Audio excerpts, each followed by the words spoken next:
Hello and welcome to HOBA Tech. In this video we teach you about business design, what is it, and 5 steps to get it right.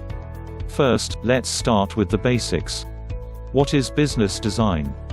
The term business design is both a verb and a noun.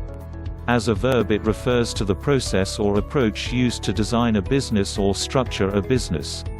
As a noun, the term business design refers to what that structure looks like, and in the world of business transformation, what that refers to is the organization's target operating model (TOM). Business design and design thinking are the current IT words being thrown around by mostly consultancies and research firms that consultancies sponsored to do the research. The term design thinking has been rebranded as the new IT term for the now old out-of-flavor term systems thinking. Systems thinking is the process of understanding how things influence one another within a whole. The mistake is to the uninitiated: by using the word system in the name, it mistakenly refers to technology. It doesn't. System refers to the ecosystem. Ecosystem, as defined by Oxford Dictionary, as a community of living organisms in conjunction with non-living components, interacting as a, wait for it, system. An ecosystem can however be at different levels: macro, with economics, to physical and environmental, with air, water, plants and animals that work together to survive or perish, or micro level, with cells and organisms, and everything in between. A system, where changes have cause and effects on different parts of the system, because they are connected, as part of a system. So, you can see where the term design thinking came from. If system thinking was supposed to be able technology, then there should be a term about non-technology, and that was where design thinking came from. Design thinking is touted as the so-called human-centered, as opposed to for the robot-centered, approach to business design, designing businesses that create real value and competitive advantage.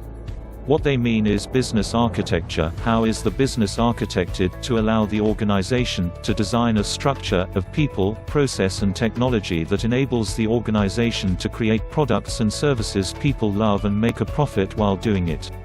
Business architecture shouldn't be confused with business transformation, however. Business architecture is about how the organization is structured. Business transformation is about how you transform it, from the current state or operating model, to the future state or future operating model, and don't lose time, money or miss any opportunities doing it. So, now you know what business design is. Before we get to the 5 fail-safe steps to get it right, there are 3 questions that need to answer to know that your business design will produce the right outcomes. 1. The first question is, whose pain points are you addressing? You need to know who is involved in your business design, the stakeholders, their role and responsibilities, so you are identifying the needs and concerns of the actual people or representatives whose problems and concerns you are trying to address with your business design. 2. What does the future look like? What is the vision of the future you have for your people and your organization? And 3. How do you get it approved? What is your process, or framework you are following that ensures you have the right people making the right decisions, informed by the right level of management throughout the development and implementation of your business design? Those are the top 3 questions you need to have in mind with the business design. Now, the 5 fail-safe steps to get your business design right. Step 1: know your audience and their pain points. You need to be asking, who is your target audience? Are you speaking to them, or their representatives? Or are you hiding in an ivory tower looking down at your subjects, guessing what they want? Or the real question, are you building something that you want, but the business doesn't need? Consultancies are famous for this, spending endless time and money and getting nowhere, mostly because the people whose pain they were there to alleviate weren't involved in the analysis or design of their target operating model, because according to the consultants, the staff were difficult to work with. Here's the thing: no, they weren't. Here's the problem. Language. It was a language problem. The staff spoke English, but the consultants wanted to teach them French. Step 2: make sure you specifically address each pain point. It might not be possible to specifically address each pain point, but the purpose here is not to group all pain points into one category. Address a few of them and call it done. You need to prioritize the pain points, and order them by business value, and start addressing them in a prioritized business value manner. How do you know what the business value is? you have to wait for it, speak to the business. After all, it is their problems you are solving, right? Step 3. Know where, when and how long you have to present your case. This point is about getting your business design approved. There are often multiple stakeholders involved in developing an organization's business design, from all different levels within and across the organization.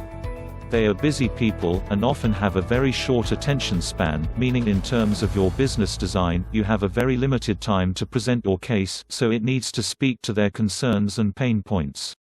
What we're saying is, it needs to be succinct, to the point, and address their concerns. No fluff, no padding, no jargon. That stuff only impresses your peers, not the client. If you don't present one and done, you over-egged it. Step 4. Share early drafts with the sponsor to check the direction, tone and content. If you want your designs to have a peaceful, unobstructed journey through its discovery, design and delivery, you're dreaming. This isn't the land of Oz and that's not Toto, said no man either. You're in the wrong business. Only that stuff happens in fairy tales. Actually, that didn't even happen in fairy tales, but it was close though.